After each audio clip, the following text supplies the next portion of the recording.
My ex-wife cheated on me in front of our 5-year-old son and 10-month daughter. My soon-to-be ex-wife and I are both 26, and we have a 5-year-old son and 10-month-old girl together. I work as one of the managers at an IT company whilst she works as a receptionist at a hospital. She hasn't been working much due to pregnancy and maternity leave. I'm quite an outgoing person, whereas she is quite introverted and only really enjoys spending time with close family members, her family plus me, and the children and friends she's known since childhood. On Saturday, July 1st, 2023, an ex-employee from my place of work, age 23, came to my house thinking I would be around because he knows I don't work on Saturdays. He wanted to give me important documents that I had left at his house the previous day when we were discussing work-related matters. My wife opened the door and didn't know who he was, so he explained himself that he works for me, and then she allowed him inside and offered him coffee whilst he waits for me. I was at my parents' house 5 miles away. This is what happened next according to this ex-employee, as best I can remembering him saying over the phone 2 days ago. Our conversation. Employee: do you know about me and your wife? Me: what do you mean? Explain. Employee: remember that day last month when you weren't home and I came to drop off documents, and sorry, because I should have called you beforehand.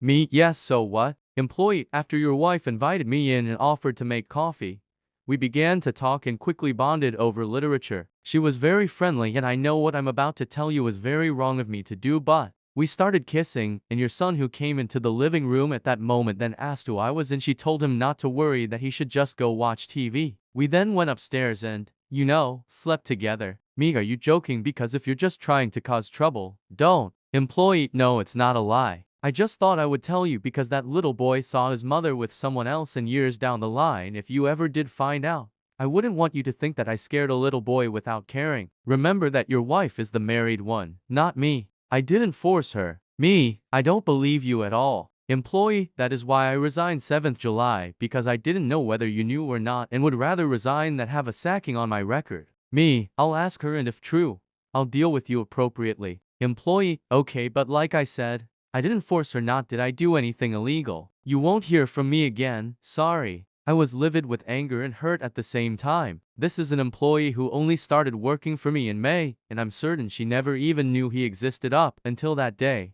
I asked her, who denied it at first, but then owned up to what happened after she realized the severity of the situation, including the employee quitting. She said she is very sorry and doesn't know what came over her. I then said, apparently our son saw you, and then she began crying. I said to her that I was going to stay with my parents for a few days whilst I decide what to do. My parents and even her family members were very supportive of me and do not condone what she did. I've seen my son on FaceTime and baby daughter too, and told them that I will be with them soon. I've decided that there is no coming back from this and will definitely get a divorce from my wife. But the only issue is custody and finances. I don't want to be like the many men who get a divorce due to the fault of their wives, only to lose the house and only see the kids on the weekends. How do I go about this to ensure I don't lose the house and that I see my kids as equally, if not more than her?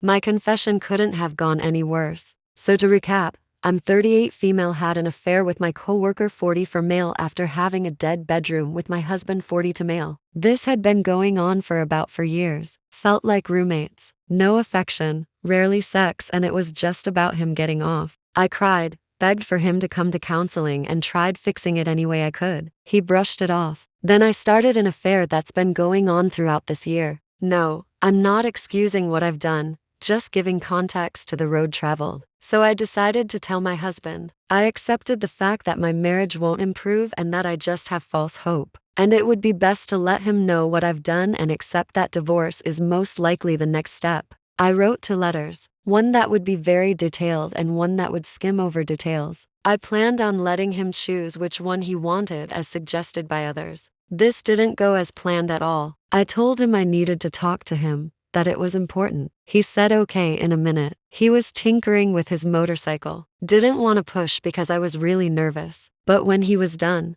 he was in the living room watching TV. I approached and told him we needed to talk. He said, what do you want? I'm watching TV. I told him it's important.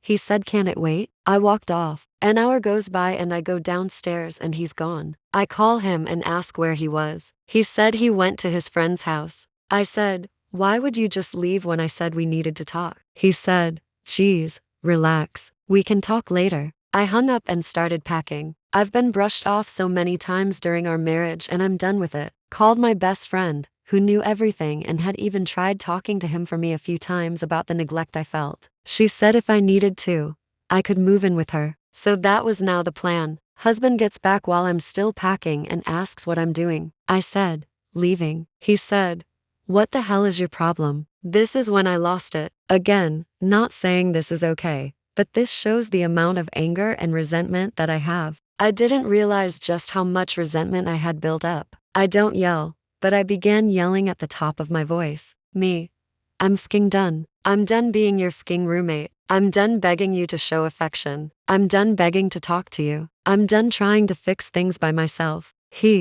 Geez, you're so dramatic. Heaven forbid I can relax for a bit. All you do is relax. That's fine, don't worry about it. I'm not bugging you anymore. God, what is it? Don't worry about it. You never worried about it. Have laid next to you crying my eyes out begging for you to give a damn. Begging you to just hold me, kiss me, hug me. Hell FK me consistently. I've begged you to come to counseling or do anything that would show I'm not in this alone. Oh, here you go. Boo-hoo. If you're so unhappy, how about you find someone else to screw around with? I have. What? Since January. Are you serious? Oh, now you care. Now that someone else has been doing what you were supposed to be doing, now you care. Nah, boo-hoo, right? The screaming match continued, and I showed him the letters that I had wrote, but just said bluntly what I had been doing. Again, I never yell, but I lost it. This was years of frustration triggered by being brushed off yet again. My best friend showed up. We were still arguing. Grabbed my bags and left. I was still going off in the car the entire ride. When we got to her place, I fell to my knees and started screaming. This isn't what I wanted, over and over. Just completely broke. Because this really isn't what I wanted. I was so beyond happy when we got married. We were so in love. I don't know why it changed. And at this point it didn't matter. It was dead. And I helped kill it. My hope died right then too. People say, don't you just leave. It was hope, as silly as you may think, that is. It was hope that things would change.